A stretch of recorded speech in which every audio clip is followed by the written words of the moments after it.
I'd planned to go home by Constantinopolis, and letters had already gone ahead of me. Now I would have preferred to take a quicker way, but the only ship I could get was one plying north, close inshore towards Chalcedon. That lies across the strait from Constantinopolis. Arrived here, delayed by freakish winds and uncertain weather, luck still seemed against me, because I had just missed a westbound ship, they told me, and there was no other due to leave for a week or more. From Chalcedon, the trade is mostly small, coast-bound craft. The bigger shipping uses the great harbour of Constantinopolis, so I took the ferry over, not averse, in spite of the need I felt for haste, to seeing the city of which I had heard so much. I had expected the new Rome to surpass the old in magnificence, but found Constantine's city a place of sharper contrasts, with squalor crowding close behind the splendour, and that air of excitement and risk which is breathed in a young city looking forward to prosperity, still building, spreading, assimilating, and avid to grow rich. My host was a connection of my father's, distant but not too distant to let him greet me as cousin. He was a descendant from Addion, brother-in-law of Maximus, who had been one of Maximus's officers and followed him on the final expedition to Rome. Addion had been wounded outside Rome and left for dead, but rescued and nursed back to health by a Christian family. Later he had married the daughter of the house, turned Christian, and, though he never took service with the Eastern Emperor, being content with a pardon granted him through the father-in-law's intercession, his son entered the service of Theodos II, and made a fortune at it, and was rewarded with a royally connected wife and a splendid house near the Golden Horn. His great-grandson bore the same name, but pronounced it with the accent of Byzantium, Adjan. He was still discernibly of Celtic descent, but looked, you might say, like a Welshman gone bloodless, by being drawn too high towards the sun. He was tall and thin, with the oval face and pale skin, and the black eyes set straight that you see in their portraits. His mouth was thin-lipped, bloodless too, the court's servant's mouth, close-lipped with keeping secrets, but he was not without humour, and could talk wisely and entertainingly, a rarity in a country where men and women argue perpetually about matters of the spirit in terms of the more than stupid flesh. I had not been in Constantinopolis half a day before I found myself remembering something I had read in a book of Galapagos. If you ask someone how many obols a certain thing costs, he replies by dogmatizing on the born and unborn. If you ask the price of bread, they answer you, the Father is greater than the Son, and the Son is subordinate to him. If you ask if the bath is ready, they answer you, the Son has been made out of nothing. There was a letter waiting for me from Hector. After Adjan and I had exchanged greetings, I asked his leave so that I might read it. Hector's scribe wrote well, though in long periods, which I know are a gloss on what that forthright gentleman had actually said. But the news sorted out the poetry and the permutations, and I could see, what I already knew or suspected, in the more than guarded phrases he conveyed, that Arthur, for the scribe's sake he wrote of the family, Drusilla, and both the boys, was safe. But for how long the place might be safe, said Hector, he could not guess, and went on to give me the news as his informers reported it. The danger of invasion, always there, but for the last few years sporadic, had begun to grow into something more formidable. Octa and Eosa, the Saxon leaders defeated by Uther in the first year of his reign, and kept prisoner since then in London, were still safely held, but lately pressure had been brought to bear, not only by the federates, but by some British leaders who were afraid of a growing discontent along the Saxon shore, on King Uther to free the Saxon princes on terms of treaty. Since he had refused this, there had been armed attempts to release them from prison. These had been punished with brutal severity, and now other factions were pressing Uther to kill the Saxon leaders out of hand, a course he was apparently afraid to take for fear of the federates. These, firmly ensconced along the shore, and crowding too close for comfort even to London, were again showing threatening signs of inviting reinforcements from abroad, and pressing up into the rich country near Ambrosius's wall. Meanwhile there were worse rumours. A messenger had been caught, and under torture had confessed that he carried tokens of friendship from the Angles on the Abus in the east to the Pictish kings of the wild land of Strathclyde. But nothing more, added Hector, than tokens, and he personally did not think that trouble could yet come from the north. Between Strathclyde and the Abus, the kingdoms of Reged and Lothian still stood firm. I must go straight home. Oh, so soon? Ah, I was afraid of it. The letter. Some more wine for our guest. I will be sorry to lose you. I was afraid it would be bad news. Oh, it is not bad, not yet. But there will be bad to come, I think. Uther is a strong king and a good general, but even he cannot be everywhere. This division of power makes men uncertain and afraid. It's time the succession was made sure. Hector tells me the queen is with child again. Yes, so I had heard. If this is a boy, he'll be declared the heir, will he? Hardly a time for a baby to inherit a kingdom. Unless he had a Stilicho to look after his interests. He was referring here to the general who had protected the empire of the young Emperor Honorius. Has Uther anyone among his generals who could be left as regent if he were killed? For all I know, they'd be as likely to kill as protect. Well, Uther had better live then, or allow the son he's already got to be the illegitimate heir. What must he be now, 7 or 8? Why can't Uther do the sensible thing? Declare him, with you to become regent if the king should be killed before the boy's minority. Here, Merlin, don't raise your brows like that. The whole world knows you took the child from Tintagel and have him hidden away somewhere. Does the world say where? Yes, it says where many times. Spawns solutions, the way a pool spawns frogs. The general opinion is the child is safe on the Isle of Hybrazel, nursed by the white paps of 9 queens. And no wonder he flourishes. Or else that he is with you, but invisible, disguised as your pack mule. Oh, I wouldn't dare do that. What would that make Uther? You would dare anything, I think. I was hoping you might dare tell me where he is, or a little about him. No? Forgive me, but not yet. Well, at least you can tell me if he is safe and well. Oh, yes, I will assure you of it. And he will succeed, with you as regent? Aha! I've had a letter, too, from Howell. He tells me King Uther sent men to search of you, and that he doesn't speak of you with kindness. Oh, everyone knows how much he owes you.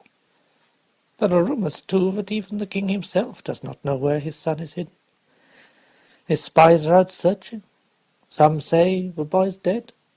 There are also some who say that you keep the young prince close for your own ambitious ends. Yes, well, there would be some who say that. You see, I try and goad you to speak, and you're not even angry. Another man would protest, would even fear to go back. You say nothing.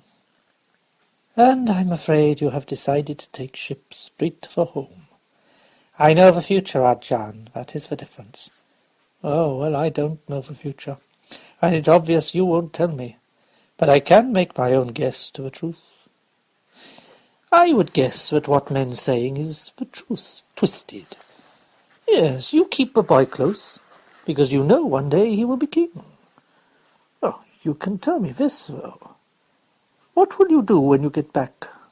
Bring him out of hiding? By the time I get back, the Queen's child should be born. What I do must depend on that. I shall see Uther, of course, and talk to him, but the main thing, as I see it, is to let the people of Britain know, friend and enemy alike, that Prince Arthur is alive and thriving, and will be ready to show himself beside his father when the time comes. But that is not yet, I think not. When I reach home, I hope I shall see more clearly, but with your leave, Arjan, I shall take the first ship. As you will, of course. I shall be sorry to lose your company. I regret it too. It's been a happy chance that brought me, after all, to Constantinopolis. I might have missed seeing you, but I was delayed by bad weather and lost the ship I should have got to Chalcedon. He said something civil, then looked startled as he saw the implication. You mean you were on your way home already, before you saw the letter? You knew? I knew no details, only that it was time I was home. By the 3, I wish I had you beside me last week at the Hippodrome. I lost a cool 1,000 on the greens. A sure thing you'd have sworn. They ran like three-legged cows. Well, it seems whichever prince has you to guide him, he's a lucky man. If he had had you, I might have had an empire today, instead of a respectable government post. And how could he get that without being a eunuch besides? See that tapestry there? Good, isn't it? The man who did it can't have known much about the ironies of war. In spite of all this, you might say it came out enough in the end. That hangdog fellow on the left behind Maximus, that's Hoel's ancestor, the one who took the remnants of a British contingent home. This holy-looking gentleman, shedding blood all over the Emperor's feet, is my great-great-grandfather, to whose conscience and good business sense I owe both my fortune and the saving of my soul. I hardly listened, because I was staring at the sword in Maximus's hand. I had seen it before, glowing on the wall behind Igraine, flashing home to its scabbard in Brittany. Now here, the third time, imaged in Maximus's hand outside the walls of Rome. This sword. This was his sword? Oh, you've seen it then? In a dream. Twice I've seen it in dreams. Now here, third time in a picture. Oh, that is why. That is why I missed the ship at Chalcedon. What do you mean? Oh, forgive me, I hardly know. I was thinking of a dream. Tell me, John, this picture. Are those the walls of Rome? Maximus wasn't murdered at Rome, surely? Murdered? The word on our side of the family is executed. No, it wasn't Rome. The artist was being symbolic, I think. It happened at Aquileia. Oh, you may not know it. It's a small place near the mouth of the Taurus River, the northern end of the Adriatic. Do ships call there? You mean to go? I'd like to see where Maxim died. I'd like to know what became of his sword. Well, you won't find it at Aquileia. Kynon took it. Who? There, in the picture, man on the left. Hoel's successor who took the British back home to Brittany. Hoel could have told you. Did you come all this way for that piece of information? Well, it seems so. You telling me Hoel has a sword in Brittany? No. It was lost long since. Some of the men who went home to Greater Britain took the things with them, I suppose. I suppose they would have taken the sword to give to his son. And that's all I know. It's a long time ago. And all this is the family tale. Half of it probably not true. Does it matter so much? Matter? I hardly know. I learned to look close at most things that come my way. Yes, well, will you walk into the garden? It's cooler there. You look as though your head hurts. That's nothing. Someone's playing a lyre on the terrace, and it isn't in tune. Ah, my daughter. Shall we go down and stop her? You know, there's a ship leaving the Horn in a couple of days. I know the master. I can get a passage for you. It's a fast ship. It docks at Ostia. You're bound to find a vessel there, playing westwards. Ah, but what about your servants? Gaius is a good man. You'd do worse than employ him yourself. And I freed Stilicho. He's yours if he'll stay. He's a wizard with horses. It'd be cruelty for me to take him to Britain. His blood's as thin as an Arabian gazelle's. But when the morning came, Stilicho was there at the quayside, as stubborn as the mules he had handled with such skill. He had his belongings in a stitched sack, and a cloak of sheepskin sweltering him in the Byzantine sun. I argued with him, traducing even the British climate, and my simple way of living, which he might find tolerable in a country where the sun shines, but would be hardship itself in a land of icy winds and wet. But seeing finally that he would have his way, even if he paid his own passage with the money I'd given him as a parting gift, I gave way. To tell the truth, I was touched, and glad to have his company on the long voyage home. Though he had had none of Gaius's training as a body servant, he was quick and intelligent, and had already shown skill in helping me with plants and medicines. He would be useful, and besides, after all these years away, life at Bryn Myrddin looked a little lonelier than it had used to. I knew well that Ralph would never come back to me. It was late summer when I reached Britain. Fresh news met me on the quay in the person of one of the king's chamberlains, who greeted me with passionate relief, and such a total absence of surprise that I told him, "You should be in my business." He was Lucan, whom I had known well when my father was king, and he and I were on terms. "Soothsaying, hardly. This is the 5th ship I've met. I own I expected you, but I never thought to see you so soon. We heard you went east a long while back. We sent messengers, hoping to reach you. Did they find you?" "No, but I was already on my way back." He nodded, as if I had confirmed his thoughts.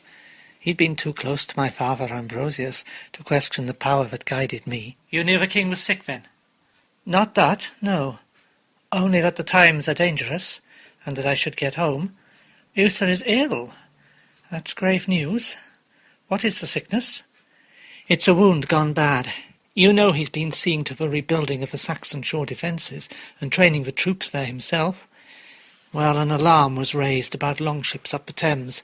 They'd been seen level with Anacredia, too near London for comfort, and a small foray, nothing serious, but he was first into it as usual. He got a cut. The wound didn't heal. That was 2 months since, and he's still in pain, losing flesh." 2 months? Well, hasn't his own physician been attending him? "Indeed, yes. Gander's been there from the beginning." "And he could do nothing?" "Well, according to him, the king was mending, he says, along with the other doctors who've been consulted, that there's nothing to fear. But I've watched them conferring in corners, and Gandor looks worried. There's a kind of uneasiness. You might even call it apprehension. It infects the whole court. It's going to be hard to keep it contained. I don't have to tell you it's a bad time for the country to doubt if their leader is going to be fit to lead them.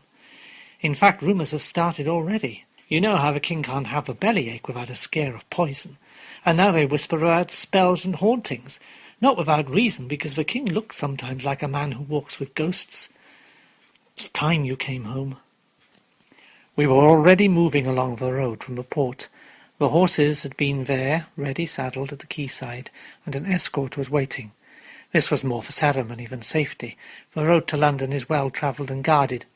It occurred to me that perhaps the armed men who rode with us were there not to see that I came to the king unharmed, but that I came there at all. I said as much dryly to Lucan. "It seems the king wants to make sure of me. Perhaps he was afraid that you might not care to attend him. Shall we say that a physician who fails to cure a king does not always add to his reputation?" "Does not always survive, you mean?" "Thank you. I trust poor Gandar's still alive. So far. I'm no judge, but I'd have said it's not the king's body that lacks a cure, but his mind." "You saying it's magic that's wanted, or are you saying it's his son?" "There are rumours, of course." "Oh, yes, I'm sure there are. One piece of news I did hear on my travels was that the Queen is pregnant. I would have thought she would have been brought to bed a month ago. What is the child?" "It was a son stillborn. They say that it was this that sent the king out of his mind and fevered his wound again. And now there are rumours that the eldest son is dead too. In fact, some say he died in infancy, that there is no son, my lord." "It's not true, Lucan. He is alive. He is a fine boy, and growing fast. Don't be afraid. He will be there when he is needed."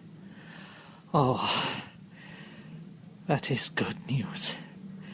It is true, then, that he is with you. Oh, this is the news that will heal the kingdom. You will bring the boy to London now?" "First I must see to the king. After that, we shall see." A courtier knows when a subject has been turned, and Lucan asked no more questions, but he began to talk of more general news. He told me in more detail what I had already learned from Hector's letters. Hector had certainly not exaggerated the situation. I took care not to ask too many questions about the possible dangers in the north, but Lucan spoke of it himself, of a manning of strong points north of Reged along the old line of Hadrian's Wall, and then of Lot's contribution to the defence of the northeast. He's making hard going of it, not because the raids are bad, the place has been quiet lately, but perhaps because of that. The small kings don't trust Lot. They say he's a hard man and niggardly with spoils. He cares little for any interests except his own. When they see there's no fighting to be done yet and nothing to win, they desert him wholesale and take their men home. Fools! Not to see that whether they like their commander or not, they'll have no fields to till, nor families to till them for, unless they fight. But Lot's whole interest lies in his allies, especially to the southward. I suppose that with Reged it's safe enough, eh? Why do his allies distrust him? Do they suspect him of lining his own pockets at their expense? Or perhaps of something worse? That I can't tell you. Is there no one else Uther can appoint as commander in the north? He can't demote Lot. His daughter is promised to him. His daughter? You mean that Lot has accepted Morgause after all? Not Morgause, no. I doubt that marriage was tempting enough for Lothian, for all the girls turned out a beauty. Lot is an ambitious man. He'd not dangle after a bastard when there was a true-born princess to be had. No, I mean the Queen's daughter, Morgan. Morgan? She's not more than 5. But she's promised. You know that's binding between kings. If I don't, who should? I had expected to find Uther attended, and about some, at least, of his affairs. But he was still keeping his own chamber, and alone. As I was led through the antechambers towards his room, I saw nobles and officers and servants all waiting, and there was an apprehensive quiet in the crowded rooms which told its own tale. Men conferred in small groups, low-voiced and worried. Servants looked nervous and edgy, and in the outer corridors where merchants and petitioners waited, there was the patient dependency of men who have already passed the point of hope. Heads turned as I went through, and I heard the whisper run ahead of me, like the wind through a wasteland. One or two moved forward with greetings and aspersive questions, but I smiled and shook my head and went through the doors.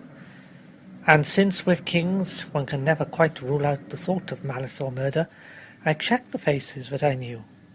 Somewhere in this crowd of armed and jewelled lords there might be one who would not welcome the return to the king's side, someone who had watched for Uther to fail before his son was grown, someone who was Arthur's enemy, and therefore mine.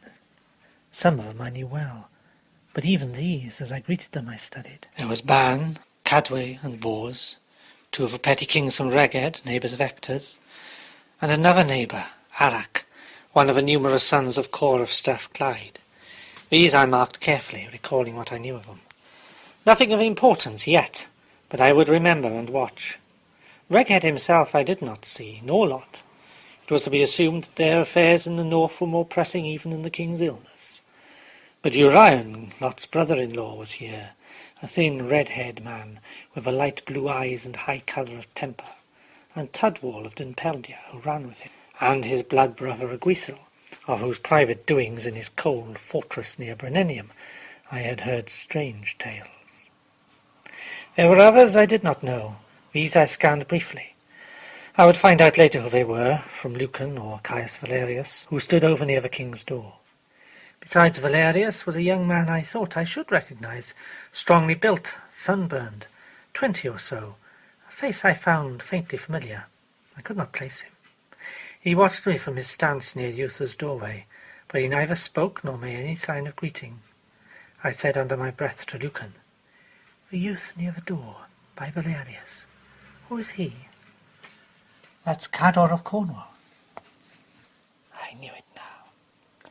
The face I had seen watching by Gorlois's body in the midnight hall of Demiliuc, and with the same look, chill blue eyes and frowning bars of brows, the warrior's face grown with the years more than ever like his father's, and every whit as formidable. Perhaps I needed to look no further. Of all those present he had more reason to hate me than others, and he was here, though Lucan had told me he was commander of the Irish shore. In Reged's absence and Lot's I supposed that he was the nearest to Uther, except for myself. I had to pass within a yard of him to get to the door of the king's room. I held his eyes deliberately, and he returned my look, but he neither saluted nor bent his head. The blue eyes were cold and impassive. Well, I thought as I greeted Valerius beside him, we should see. No doubt I could find out from Uther why he was here, and how much, if the king failed to recover, the young duke stood to gain. Lucan had gone to tell the king of my arrival. Now he came out and beckoned me forward. On his heels came Gander. I would have paused to speak with him, but he shook his head quickly. "No, he wants you to go straight in. By the snake, Merlin, I'm glad to see you. And have a care, he's calling. A word with you later? Of course, I'll be grateful." There was another peremptory call from inside the room. Gandor's eyes, heavy with worry, met mine briefly as he stood aside to let me pass. The servant shut the door behind us and left me with the king.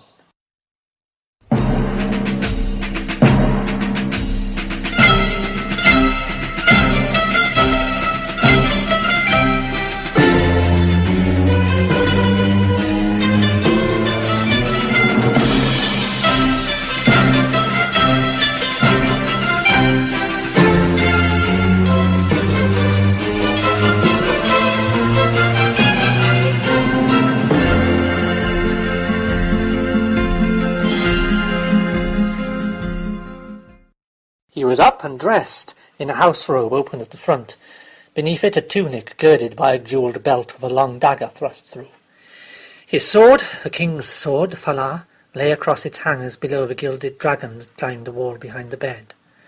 Though it was still summer, there had been, through the night, a chill breeze from the north, so I was glad, I suppose my blood was thin now from my travels, to see a brazier glowing red on the empty hearth, with chairs set near. He came quickly across the room to greet me, and I saw that he limped. As I answered his greeting and studied his face for signs of sickness or distraction that I had been led to expect, he was thinner than before, certainly, with new lines to his face which made him look nearer 50 than 40. And I saw that drawn look under the eyes which is one of the signs of a long, gnawing pain of sleeplessness. But apart from the slight limp, he moved easily enough, and with all the restless energy I remembered, and his voice was the same as ever, strong and quick with arrogant decision. "There's wine there, we'll serve ourselves. I want to talk to you alone, sit down." I obeyed him and poured the wine. I handed him a goblet. He took it, but set it down without drinking, and seated himself across from me, pulling the robe around his knees with an abrupt, angry gesture. I noticed that he did not look at me, but at the brazier, or at the floor, or at the goblet, anywhere, not to meet my eyes. He spoke with the same abruptness, wasting no time on civilities about my journey. "They will have told you I've been ill. I understood you were. I'm glad to see you on your feet, and so active. Lucan told me about the skirmish at Venacay. I understand it's about 2 months now since you were wounded." "Yes! Oh, that was nothing much. A spear glancing, not deep. But it festered, unfortunately, so it took a long time to heal." "It's healed now?" "Yes. Does it pain you?" "No." Now he put his eyes on me at last. A hard blue gaze, I remembered, showing nothing but anger and dislike. But now I recognized both look and manner for what they were, those of a man driven against his will to ask for help, where he has sworn never to ask for it again. I waited. I was a boy. If a sudden question surprised me, I concealed it. Though I had told Howell and Ector that the king need only be told of a child's whereabouts if he demanded to know, it had seemed wise to send reports from time to time, couched in phrases known but the king would understand, of course, of the boy's health and progress. Since Arthur had been at Galava, the reports had gone to Howell, and thence to Uther. Nothing was to pass directly between Galava and the king. Howell had written to me in all the years. Uther had no direct inquiry about the boy. It was to be inferred that now he had no idea of his son's whereabouts. "You should have had a report since the last one I saw. Has it not come?" "Not yet. I wrote myself a month ago, asking Hall where the boy was. He's not replied." "Perhaps his answer went to Tintagel or Winchester." "Perhaps. Or perhaps he's not prepared to answer the question." "Why not?" "It was always understood, surely, that the secrecy would not extend to you. Has he refused to answer you before?" "I did not ask. There has been no need before." "Ah," I thought. Now we get there. The king has suddenly felt the need to locate Arthur since the queen's last miscarriage. I had been right in thinking that, if she had given him other sons, he would have preferred to forget the boy altogether. It also told me something I did not like. If he felt a need for Arthur now, This summons might be to tell me that my guardianship was ended before it had even begun. To give myself time, I ignored what he had said. Well, depend upon it, Howell's answer is on its way. In any case, it doesn't matter now, since I'm here to answer you instead. They tell me you've been abroad all these years. Did you take him with you? No. I thought it better to keep away from him until the time came when I could be of use. I made sure of his safety. But after that I left Brittany. I kept close touch, of course, not in a way your spies would have seen, or any other man's. You know I have ways of my own, so I took no risks. If you yourself have no inkling now of his whereabouts, you may be sure no one else has. I saw from a brief flicker in his eyes before the lids veiled that I had guessed rightly. Messages and constant reports of my movements had been sent back to him. No doubt, wherever he could, he had had me watched. It was no more than I expected. Kings live by information. Uther's enemies had probably watched me too, and perhaps the king's own informants might have picked up some lead to them. But when I asked him about that, he shook his head. He was silent for a while, following some private track of his own. He'd not looked at me again. He reached for the goblet at his elbow, but did not drink. He fidgeted with it, turning it round and round where it stood. He was 7 years old now. 8 this coming Christmas. Strong for his age. Well doing. You need have no fears for him, Uther. You think not. When we last spoke together, Merlin, I asked a service of you. I have no doubt it's been faithfully performed. I believe that service has almost reached its end. No, you listen to me.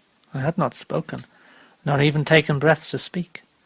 But he talked like a man in a corner, attacking before he is even in danger. I don't have to remind you what I said, nor do I have to ask if you have obeyed me. Wherever you have kept the boy, however you have trained him, I take it he is ignorant of his birth and standing, but that he is fit to come to me and stand before all men as prince and heir.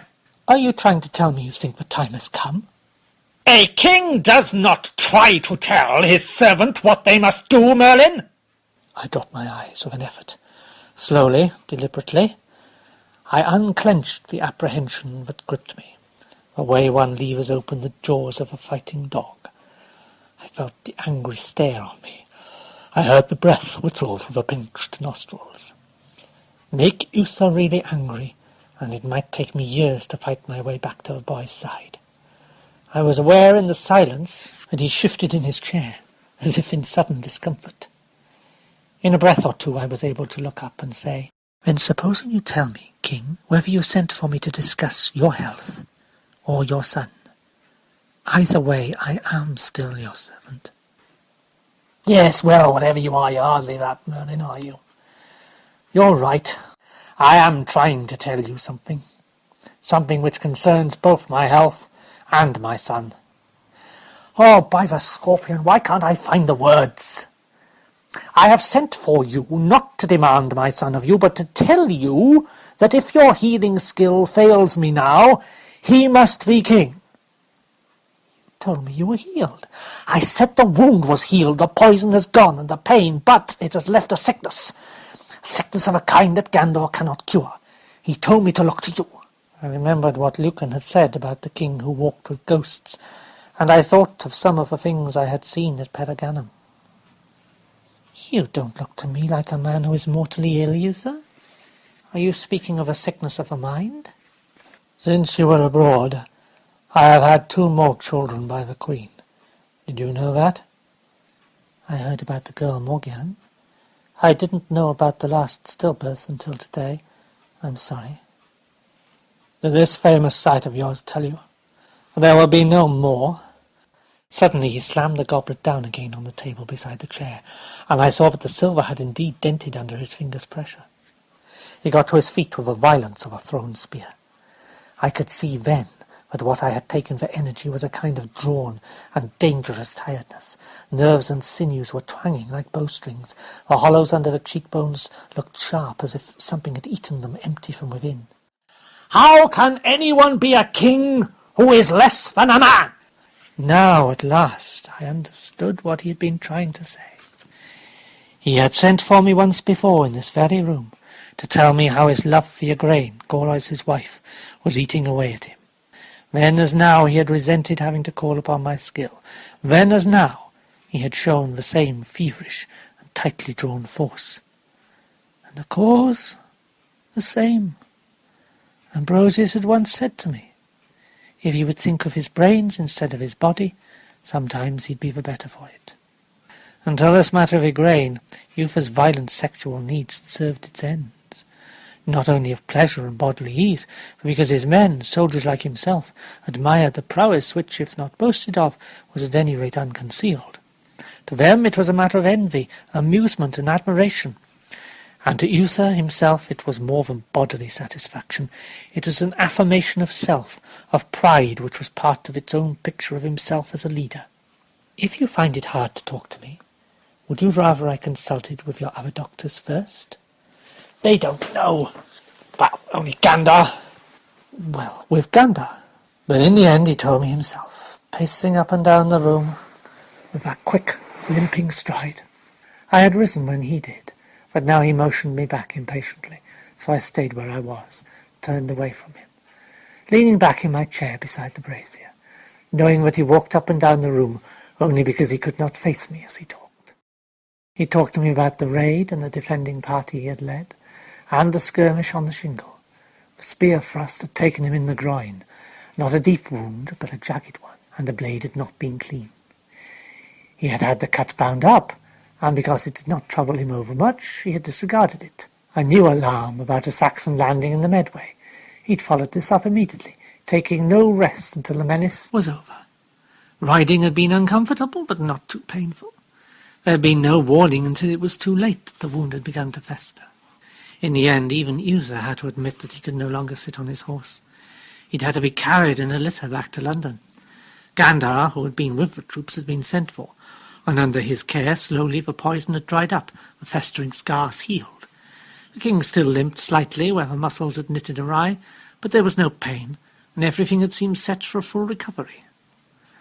The queen had been all this time in Tintagel for her lying in, and as soon as he was better himself, Euther made to go there. Apparently quite recovered, he'd ridden to Winchester, where he had halted the party to hold a council. Then, that night, there had been a girl. Euther stopped talking abruptly and took another turn of the room.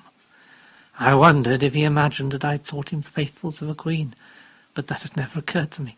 Where Euther was, there was always a girl. Yes? Then at last the truth came out. There had been a girl, and Euther had taken her to bed, as he had taken so many others, in passing, and found himself impotent. Oh, yes, it has happened before. Even to me. Happens to us all at times. But this should not have been one of those times. I wanted her, and she was skilful. But I tell you there was nothing. I thought perhaps I was weary from a journey, or the discomfort of a saddle. It was no more than discomfort. I thought it fretted me overmuch, so I waited in Winchester. I rested. I lay with the girl again, with her and others. It was no use, not with any of them. Then a messenger came from Tintagel to say the queen had been brought to bed early of a stillborn prince. So that bastard you hold for me, who you've always been so sure, haven't you, would be king? Well, it seems you're right. You're in your damned sight, because I'll get no other children now. Gandar's skill in surgery is as great as mine. You can have no reason to doubt that. I will look as you wish. But I should like to talk to Gandar first. He's not got your way with drugs. There's no man living who knows more about medicine. I want you to make me some drug that will give me back life in my loins. Now you can do that, surely. Every old woman swears she can concoct love potions. Have you tried them? How could I try them without telling every man in the army, yes, and every woman in London that their king's impotent? Can you hear the songs and stories if they knew that? You're a good king, Euther. People do not mock that. And soldiers do not mock the men who lead them to victory. And how long do I do that? I tell you, I am sick in more than body.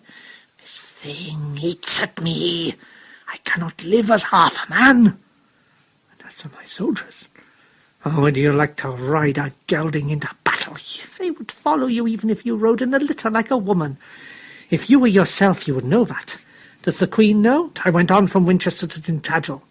I thought with her, but I see. King had told me enough. He was suffering. Well, if there is any drug that will help you, be sure I shall find it.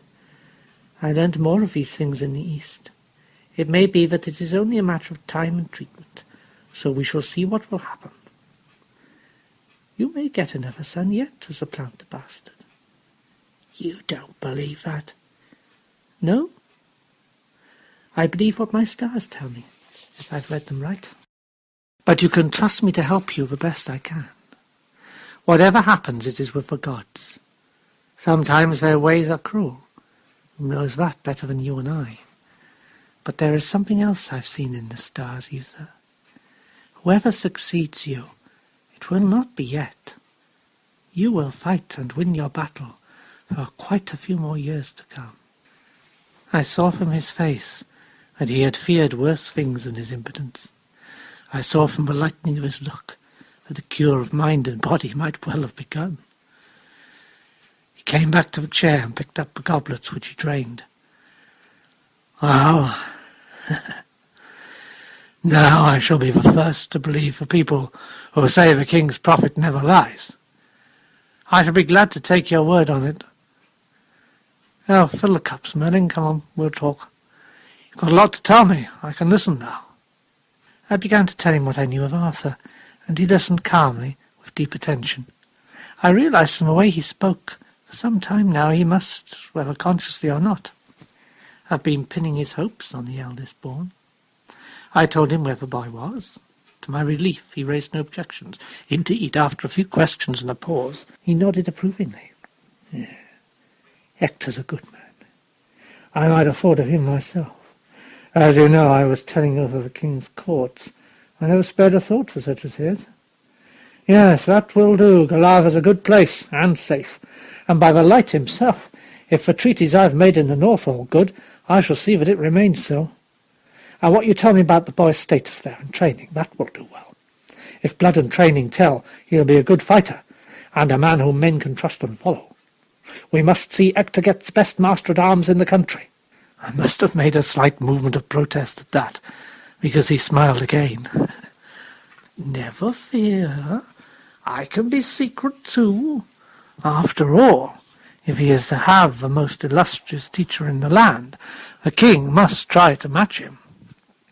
How do you propose to get yourself to Galaver, Merlin, without having half Britain follow you looking for magic and medicines?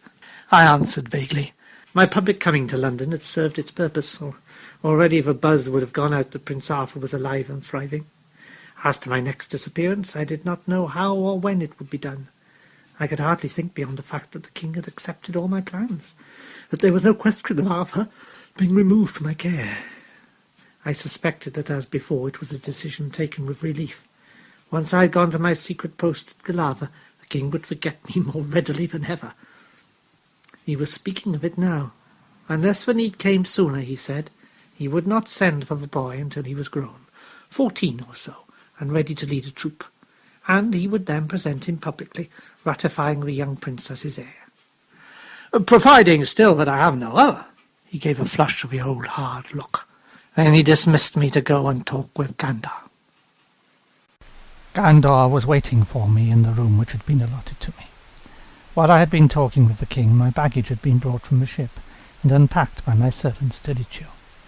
I showed Gandar the drugs I had brought with me, and after we had talked the king's case over, suggested that he send an assistant to study their use and preparation with me over the next few days before I left London. If he had no one he could sufficiently trust to tend the king and be silent about it, I would lend him Stilicho. At his look of surprise, I explained. As I have said, Stilicho had discovered a fair talent for preparing the dried plants and roots I had brought with me from Pergamon.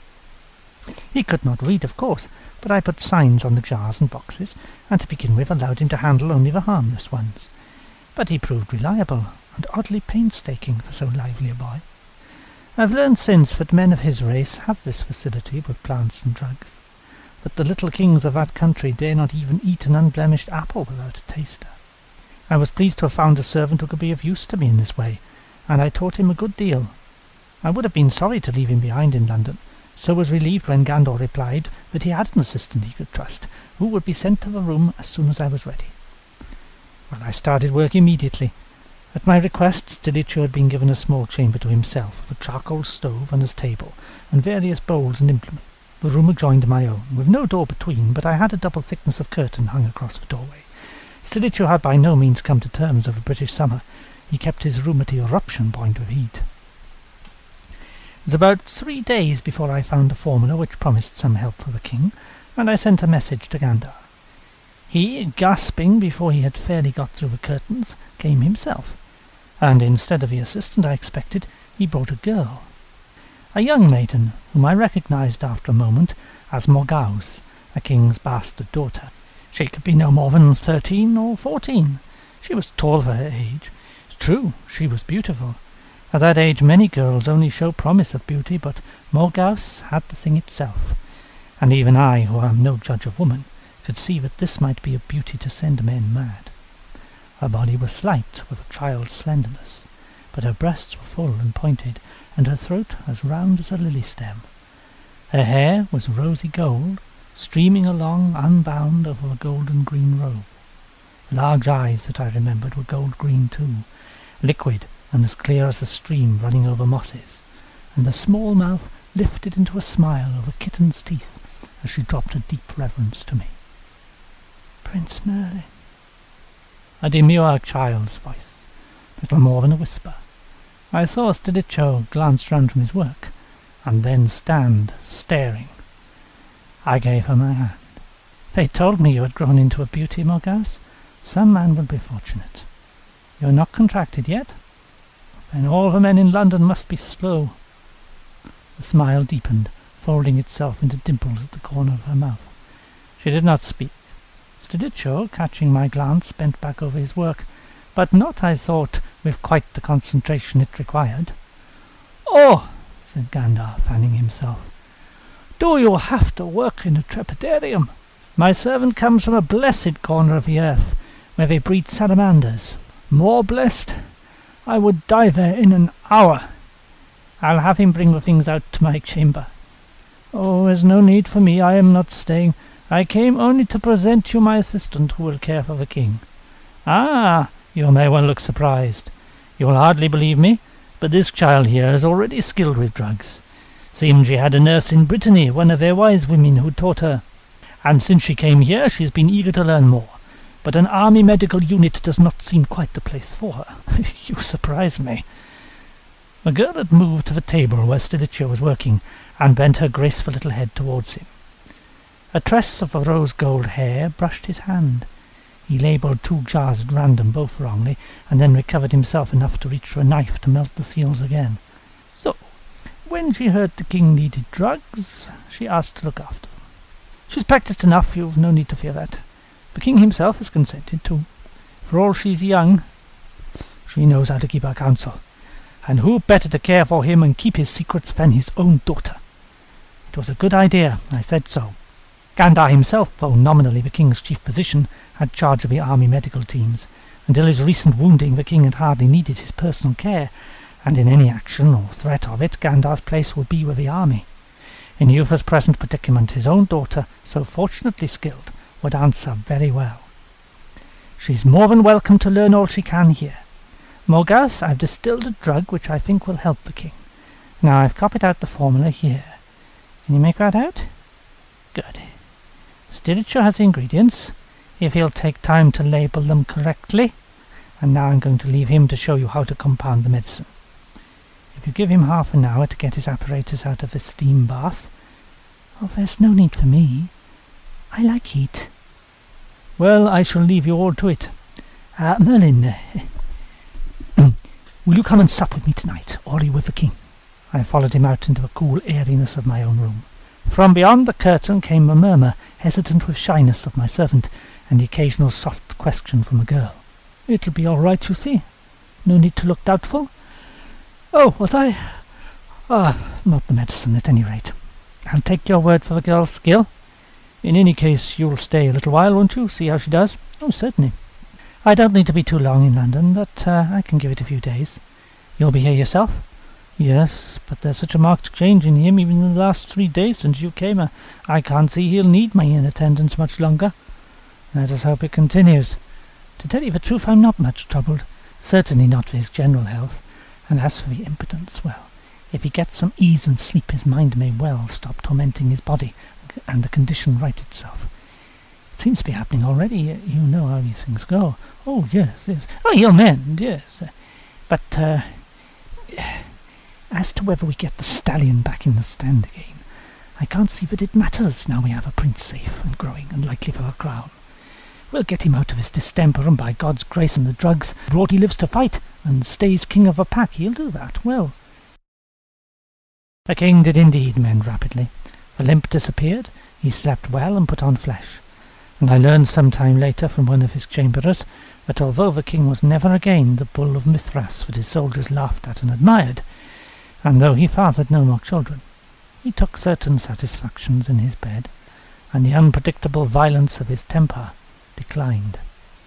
As a soldier he was soon again the single-minded warrior who had inspired the troops and led them to victory.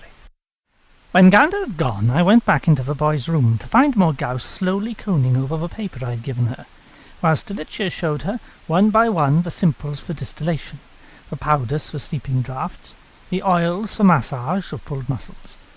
Neither of them saw me come in, so I watched for a few minutes in silence. I could see that Morgause missed nothing, and that though the boy still watched her sideways and tended to shy from her beauty like a colt, she seemed as oblivious of his sex as a princess should be of a slave. The heat of her room was making my head ache. I crossed quickly to the table. Stilicho's monologue stopped short, and the girl looked up and smiled. "You understand it all? Good. Well, I shall leave you now with Stilicho. If there's anything you want to know that he can't tell you, you send for me." I turned and gave instructions to the boy, but to my surprise Morgause made a quick movement, laying a hand on my sleeve. "Prince." "Morgause? Must you really go? I thought you would teach me yourself. I want to learn so much from you." "Stilicho can teach you all you need to know about the drugs the king needs. If you wish, I'll show you how to help him over the pain of the tightened muscles. But I should have thought his buff slave would do that better." "Yes, I know. I wasn't thinking of things like that. It's easy enough to learn what is needed for the king's care. It was that I hoped for some more. For when I asked Gandor to bring me to you, I thought maybe—" The rose-gold hair fell in a gleaming curtain to hide her face. Through it, as through rain, I saw her eyes watching me, thoughtful, meek, childlike. "You had hoped?" I doubt if even Stilicho, 4 paces away, heard the whisper. "That you might teach me a little of your art, my lord prince." Her eyes appealed to me, half hopeful, half afraid, like a bitch expecting to be whipped. I smiled at her, but I knew my manner was stiff and my voice over-formal. I can face an armed enemy more easily than a young girl pleading like this, with a pretty hand on my sleeve, the scent sweet on the hot air like fruit in a sunny orchard, strawberries or apricots. "Morgause, I have no art to teach you that you cannot learn as easily from books. You read, don't you?" "Of course you do. You read the formula." "Well, I would suggest that you learn from Hippocrates and Galen. Let them be your masters, they were mine." "Prince Merlin, in the arts I speak of, you have no master." My head hurt me. The heat of her room was overpowering. I must have been frowning because she came close, with a gentle movement like a bird nesting. She said rapidly, "Don't be angry with me. I've waited so long. I was so sure the chance had come. All my life, my lord, I've heard people speak of you. My nurse in Brittany, she told me she used to see you walking through the woods by the seashore, gathering the cresses and roots and white berries of the thunderbow. How sometimes you went with no more sound than a ghost, and not even a shadow, on a sunny day. She was telling you stories to frighten you. I am a man like any men. Do other men talk of the stars as if they were friends in a familiar room? or move standing stones, or follow the druids into Nemet and not die under the knife? I did not die under the druid's knife, because the archdruid was afraid of my father. And when I was in Brittany I was hardly a man, and certainly not a magician. I was a boy then, learning my trade as you are learning yours. I was barely 17 when I left there. She seemed not to have heard. I noticed how still she was, the long eyes shadowed under the curtaining hair, the narrow white hands folded below the breast upon the green gown. You are a man now, my lord, and can you deny that you have worked magic in Britain? Since I have been here with my father the king, I have heard you spoken of as the greatest enchanter in the world. I've seen the hanging stones that you lifted and set in place, and I've heard you foretold Pendragon's victories, and brought the star to Tintagel, and made the king's son vanish to the Isle of Hybrasil. So you heard that, did you? Ha! Well, you had better stop, Morgause, because you're scaring my servant. I don't want him running off. He's far too useful. Don't laugh at me, my lord. Do you deny that you have arts? No, I don't deny it. But I could not teach you of the things you want to know. Certain kinds of magic you can learn from any adept. But the arts which are mine are not mine to give away. I could not teach them to you, even if you were old enough to understand them. I could understand them now. I have magic. Such magic as young maids can learn, no more. I want to follow you and learn from you, my Lord Merlin. Teach me how to find power like yours. I've told you it isn't possible. You will have to take my word for it. You're too young. I'm sorry, child. I think that for power like mine you will always be too young. I doubt if any woman would go where I could go and see what I can see. It's not an easy art. The god I serve is a hard master. What god? I only know men. Then learn from men. What I have of power I cannot teach. I have told you it is not in my gift. She watched without comprehension. She was too young to understand. The light from the stove glimmered on the lovely hair, the wide, clever brows, the full breasts, the small, childish hands. I remembered that Uther had offered her to Lot, and that Lot had rejected her in favour of the young half-sister. I wondered if Morgause knew that, and compassionately what would become of her. It is true, Morgause. A god only lends his power for his own ends. When they are achieved, who knows? If he wants you, he will take you. But do not walk into the flames, child. Content yourself with such magic as young maids can use. She began to speak, but we were interrupted. Stilicho had been heating something in a bowl over at the burner, and he was no doubt so busy straining to hear what was being said that he'd let the bowl tilt, and some of the liquid spilled onto the flames. There was a hiss and a spitting, and a cloud of herb-smelling steam billowed thick between me and the girl, obscuring her. Though I saw her hands, those still hands, moving quickly to fan the pungent mist away from her eyes, my own were watering. Vision blurred and glittered. The pain in my head blinded me. The movement of the small white hands through the steam was weaving a pattern like a spell. The bats went past me in a cloud. Somewhere near the strings of my harp whimpered. The room shrank around me, chilled to a globe of crystal. A tomb. "I am sorry, master, sorry. Are you ill, master?" I shook myself awake. My vision cleared. The steam had thinned, and the last of it was wisping away through the window. The girl's hands were still again, folded as before. She had shaken her hair back, and was watching me curiously.